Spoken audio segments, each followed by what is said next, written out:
I have lived by the code of the old East End, a code of honour, morals and loyalty. Being a gypsy makes you different, and I'm different through and through. It's in my blood, and that's what makes me who I am. My dad always said he was a gypsy, as were his parents, who had a horse and cart for a home. Dad's called Ronnie. He brought me up to believe that, as a gypsy, you have to learn to take what life throws at you. No matter how many times you're knocked down, you have to get back up again. It don't matter what life dishes out, my girl. You take it on the chin and just keep going, he would say. Simple words, but wise too. Daddy's getting on now and has been straight since the age of 30. After his final stretch inside, he set up as a painter and decorator on account of him and my mum, Kathy, having me, my older sister Michelle, and my brother John, who's a year older than me. I was the baby of the family. We had a happy-go-lucky childhood, and even now it takes a lot to wipe the smile off my face. My dad had spent a lot of time inside for various bits of villainy, but he did his best for us and stayed on the straight and narrow for our sakes. But he had the gypsy spirit in him. He was born on his parents' cart in 1936 and was one of 10 brothers and sisters. They lived in that same cart, roaming around for the first few years of their life until World War II broke out. By then, they were spending a lot of time in the East End of London, in an area called Custom House. Like so many other kids in the war, Dad was evacuated and ended up in Tunbridge Wells, Kent. When the fighting was over, many gypsy families settled in the East End, and that is what Dad's family did. But he never forgot he was a gypsy. It was in his blood and in his ways.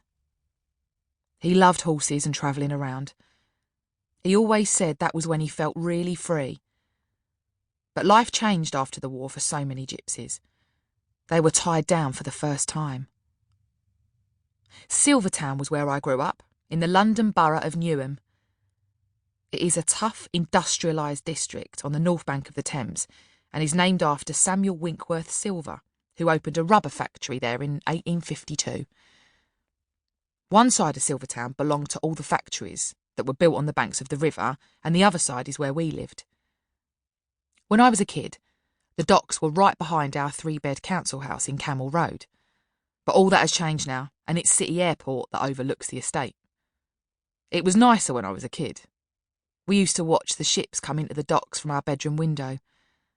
We would watch the dockers unloading the ships and loading them back up with different cargo before they set sail back down the river and into the sea.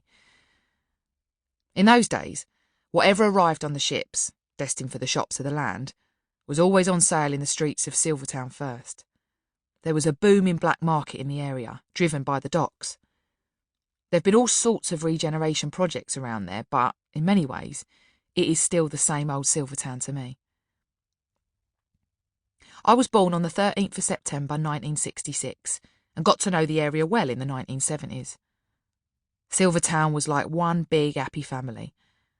Everyone knew everyone, and if you didn't fit in, you didn't last long. You were soon marked out if you were dodgy. It was so different then. There were rogues and robbers all over the place. It was before the days of CCTV and sophisticated alarm systems and all that sort of stuff. It was much easier for anyone to go out on the rob in those days. But everyone left their doors open and every house was like your own. Stealing off your own or burgling from them was not the done thing. How life has sadly changed for the worse. It was in those days I learned my values, what was right and wrong. When you read my story, you may think I have lived by a villain's code, but that is not true. I have lived by the code of the old East End, a code of honour, morals and loyalty. But as I've grown up, I've realised that honour among thieves is a fairy tale. It's sad but true that most villains don't live by the code that says we look after our own and do what we have to do to keep body and soul together. I remember, when I was young, going round to an older mate's house to feed her cat for her while she was on holiday. Her bloke was still there but busy doing his own thing, and I walked into the living room and there was this massive pallet stacked as high as me with £20 notes. My mouth just dropped open. There must have been millions there, I never touched a note, though. I fed the cat and left. We were taught not to steal from our own, and I never have. Although we had nothing, I had my self-respect and the trust of everyone, and no amount of money would ever change that. The next day I went back to feed the cat again, and the notes were gone. I asked what happened. "Don't worry, Jane," he said. "It's not even real. You should have helped yourself to a handful." Blimey, I thought to myself. I could have got rich there and then, and I was only a nipper.